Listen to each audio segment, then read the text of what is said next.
Mario Kart 7 has one of the best track selections in the series, and I finally got around to ranking every single course in the game. Real quick, I want to give a quick shout out to Yoshi Kart for making it all possible. He makes very similar content to what I do over here, so I encourage you to check out his channel in the description. Anyways, if you enjoyed this video, please consider subscribing, and if you enjoy this series overall, please leave a like on the video. Now, with that out of the way, let's get into the long-awaited ranking of Mario Kart 7.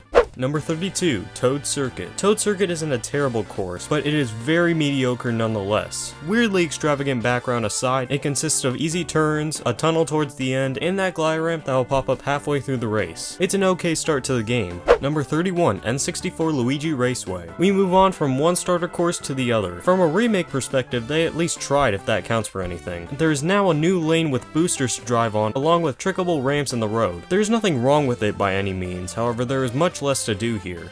Number 30, SNES Mario Circuit 2. I mean, if you were gonna pick an original Mario Circuit to remake in this game, this would clearly be the right choice. The massive ramp near the end of the track was a great opportunity for a gliding section, and they delivered for sure. Other than that though, it's what you would expect from an SNES Mario Circuit. Number 29, Neo Bowser City. With this track, you either love it or hate it, and as you can tell, I'm personally not a fan. I just didn't really catch the vibe that this course threw at me. It's all gloomy and rainy the whole time with not much color to it besides some neon lights. Another aspect of the course that isn't my favorite are the turns and physics, but it's better not to waste time on that. On top of everything though, I love Bowser's castles, and the fact that Bowser was slid onto this for no reason doesn't help. But hey, at least this is by far the best version of the track. Number 28, Piranha Plant Slide, and we go from spicy to spicier with me putting a fan favorite in the bottom 5 of my list. If I calculate this correctly, in approximately 15 minutes, I'll have people showing up to my house with pitchforks, so I might as well state my case while I have the time. The main problem that I have with Piranha Plant Slide is that it's constantly uneven, and the layout just isn't satisfying. At the very beginning, there are these bumps separating the colors for seemingly no reason. Then, inside the sewers, the road is very skinny and not on the same level as the quote-unquote off-road. I do really enjoy the second half of this track though, and wish all of it had that same level of fun. Number 27, GBA Bowser's Castle 1. Despite being biased towards Bowser's Castles in my rankings, this version is straight up dog water in comparison to the others. The music and atmosphere are great as always, but it feels pretty empty on the roads apart from the boost jumps. The thwomps exist, but they really don't provide any sort of threat compared to literally any other Bowser's Castle. Number 26, N64 Koopa Troopa Beach. This course desperately needed a remake because of how terrible the fit was on the N64. The ramps can be tricked off of and the physics are much better overall in this remake. I'll also give this version credit because the trees don't damage you, something that should be normal. Number 25, Rosalina's Ice World. I gotta give props to Mario Kart 7 for introducing the first good ice track. The first turn has a great feeling, the split paths are nice throughout the track, and you can even see the Comet Observatory in the background. Number 24, Cheep Lagoon. Nowadays, this course is nothing more than your average water track, but the personal experience I had with this track is something I will never forget. Back in 2011 when the game came out, I was so stoked to experience the new gliding and underwater sections as many were, and this was the first underwater track. I remember that ramp leading to the unexplored depths being so exciting, and then falling in for the first time was a blast. It also helps that the cave is a pretty cool section as well. Number 23, DK Jungle. Theme tracks are always really cool to see, and this course is no exception. From a deep jungle, to a temple, to a mystical pond, this course will take you through a lot. Not to mention all the enemies and references that keep the theme alive. You got Tiki Goons, Frogoons, and the Screaming Pillars to interact with. I also love how the temple makes you feel like the bananas are holy or something. It's pretty funny if you ask me. Number 22, DK Pass. We got back-to-back DK tracks on this list, and DK Pass certainly got a lot better here. In my opinion, this track on the DS just didn't feel good to play on, but 7's controlling fixes that. They also added a much-needed glider ramp to the ending. Anyways, DK Pass is a very entertaining mountain climb and descent, with some snow boulders to avoid on the way up, and snowmen on your way down. Number 21, Daisy Hills. I love the fun and festive vibes with this one. It begins with some bridges that bring you up to the hills where you encounter some goats. Then you end up with a long, satisfying glide across the lake again. The music complements the course perfectly as well. Number 20, N64 Kalimari Desert. That train will never get old. I love how it's constantly on your mind throughout the whole race, and when it comes up, things get pretty interesting. It's even funnier when all the racers are stuck behind the thing, and everyone is frustrated knowing that there is nothing you can do, just like in the real world when a train crosses by. Number 19, SNES Rainbow Road. Overall, just a better version of the first Rainbow Road. And by better, I mean they took the unfairness of Super Mario Kart out of the track and put it in the Mario Kart 7 engine with much better controlling. It still provides a challenge though, which is all that matters really. Number 18, Mario Circuit. Personally, I believe that this version of Mario Circuit is the best in the series. The visuals are beautiful along with the fun gameplay. They even threw in mushroom bounce pads, which gets praise from me of course. This is also the first track where you get to drive inside Peach's castle, which is really cool even if it is short-lived.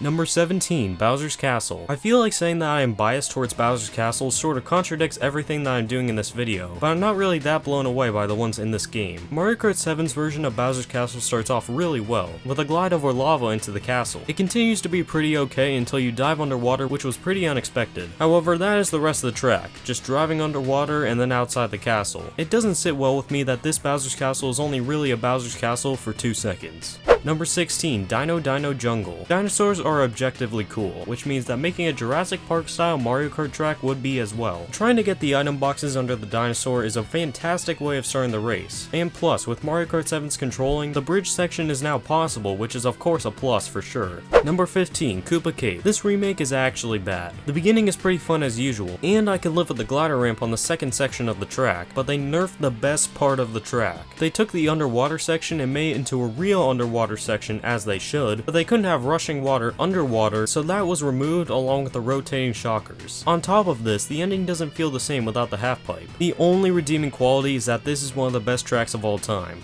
Number 14, Coconut Mall. I myself have never been too crazy about Coconut Mall, and this version is slightly worse anyways. Something about this remake feels like the energy and the vibes have been stolen in some way. But hey, at least we still got the cars at the end to wreak havoc as usual. Number 13, Daisy Cruiser. Racing on a cruise ship in Mario Kart is certainly an experience. I'm not obsessed about this one compared to most, but it is still one of the greats for sure. This version of the track has seen some improvements like more lanes, the drivable pool, and the flooded engine room. It is always wonderful to see an already great track get better.